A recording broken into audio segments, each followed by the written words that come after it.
ప్రత్యేకంగా చూడవలసిన అంశం అధ్యక్ష.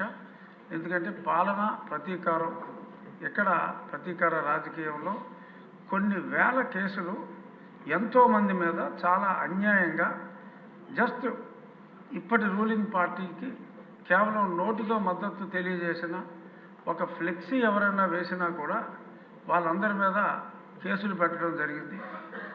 ఈ కేసుల గురించి చెప్పాలి అంటే మరి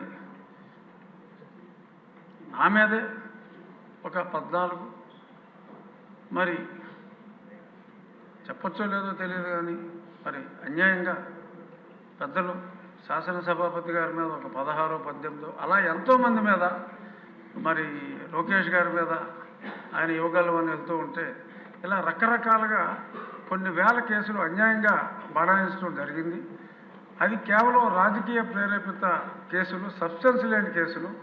మరి అటువంటి సబ్స్టెన్స్ లేని ఎన్నో వేల కేసుల్లో మరి ఈరోజు ఒక దుష్ట పాలనని అంతమొందించడానికి, మంచి పాలన రావడానికి ఒక ట్వీట్ చేసినా కూడా కేసులు పెట్టినవి ఎన్నో వేలల్లో ఉన్నాయి. కాబట్టి వాటిని మళ్ళీ అంత law will take its own course of action ఇటువంటి రొటీన్ డైలాగులు కాకుండా ఒక నిర్ణయం తీసుకుని సమిష్టిగా ఆ నిర్ణయం ద్వారా, ఎందుకంటే గవర్నర్ గారే స్పష్టంగా పేర్కొన్నారు కాబట్టి ఆ నిర్ణయం ద్వారా ఈ అన్యాయంగా కేసుల్లో ఇరుక్కున్న వారికి స్వాంతన చేకూర్చే విధంగా మరి చేయాలి.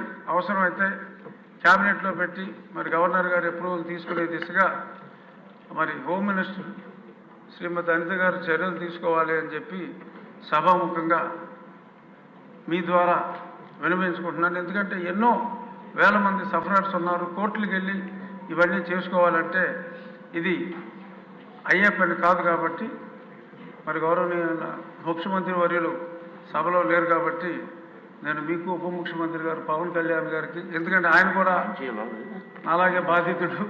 సో కాబట్టి ఆయనకి తెలుసు పెయిన్, సాక్షాత్తు ముఖ్యమంత్రి గారికి తెలుసు.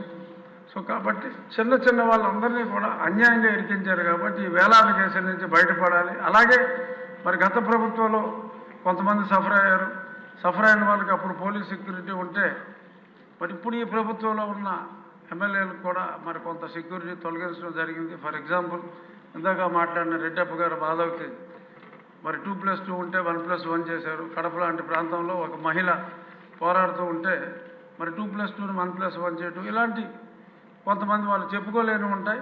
సో అంచేత ఇటువంటివి ఏమన్నా ఉన్నా కూడా ఆ రక్షణ కల్పించవలసిన అవసరం ఉందని సభాముఖంగా మరొకసారి తమరికి తెలియజేస్తూ ఈ అవకాశం ఇచ్చినందుకు ధన్యవాదాలు.